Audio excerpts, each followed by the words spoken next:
Start of episode 10. Working on the front clip some more. Hope to get the core support done and mount the inner wheel wells, battery box, finish up the stone guard, do the bumper brackets for the front, make sure my wires can be routed somewhere across the front. I don't know if I'm going to go in front of the radiator like they did on the original on the Vic, or if I'm going to go on the inside, but figure that out.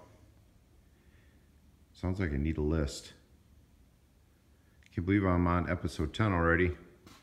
Just like to say thanks again to everybody that watches and comments and is kind of riding along on the build. It's really made it much more enjoyable.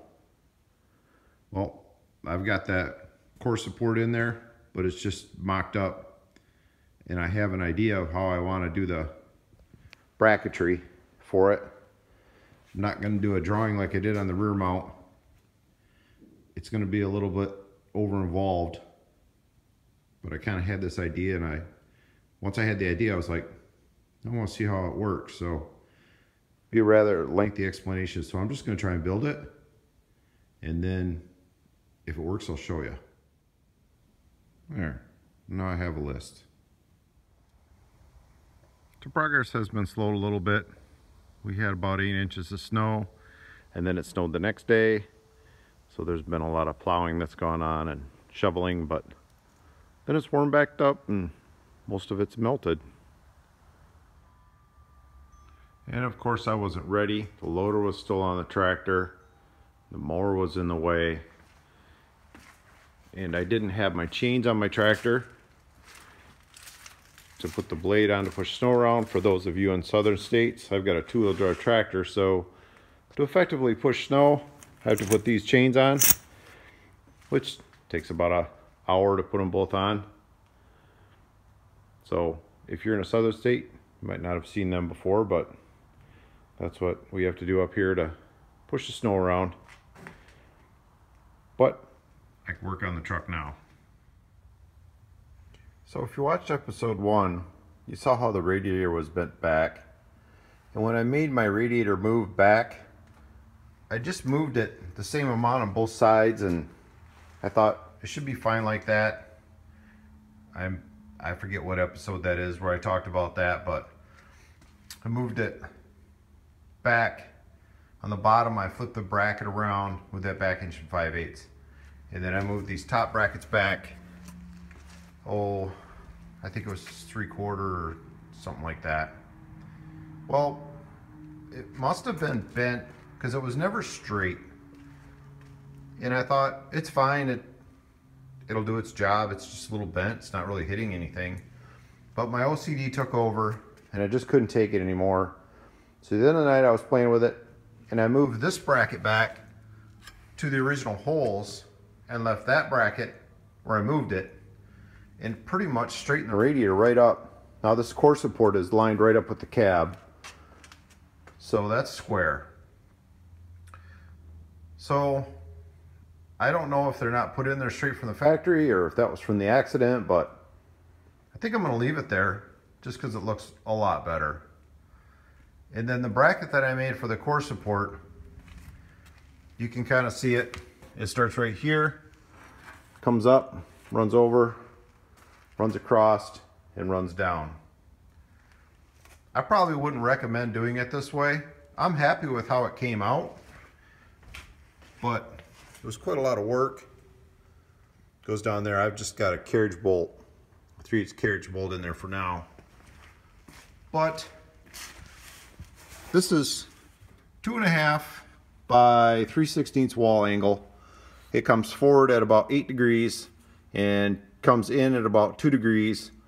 And then it goes from 2.5 angle to 2.5 angle to 2-inch angle to 2-inch angle. This is 3/16. This comes up at about a 45 degrees. And then it also leans forward at about 15 degree angle. And then you jump to this, which is 2x2 angle 1/8 wall. And it comes straight up, but it leans forward at about 7.5 degrees.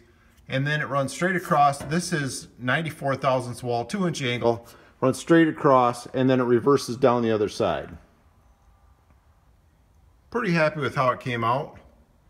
It's actually kind of a lot of work, but that's what I did. I've still got to finish this area for the splash guard, and now I'm just getting to working on what I'm doing now. Is I've decided to use the Crown Vic hood release, and I've cut a shot of this.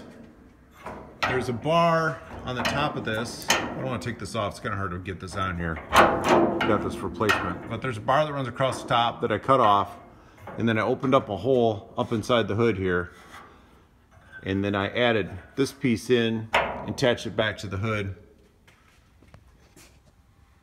You can kind of see it. And I don't want to shut the hood all the way because I just put it back on and I have it lined up, but that's going to mount right here. I'm going to have to make a bracket for that. And then my plan is to run the cable back in the inside of the cab, and the hood release will be on the inside. And I think I might add a little filler there too. But the bracket was a lot of work, but I'm pretty happy with how it came out.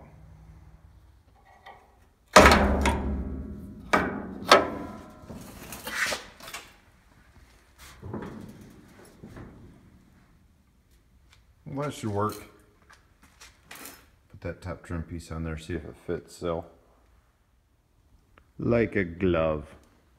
Well, maybe an old leather glove that's been left out in the rain and not taken care of. Just have to imagine that I've got the cable hooked up here. That'll run inside. And then there's my latch. I had to notch that just a little bit right there. For that should work pretty good. I think I'm going to call this a wrap for episode 10. 11 should be, I want to add a piece of angle running across the front. There's not much room between the grill and the radiator, but I want to put just a little bit of cross support in there. And then getting the stone guard on there, taking a look at the bracket for the battery, and the wheel wells. Front's starting to come along. So thanks for watching. I'll see you in episode 11.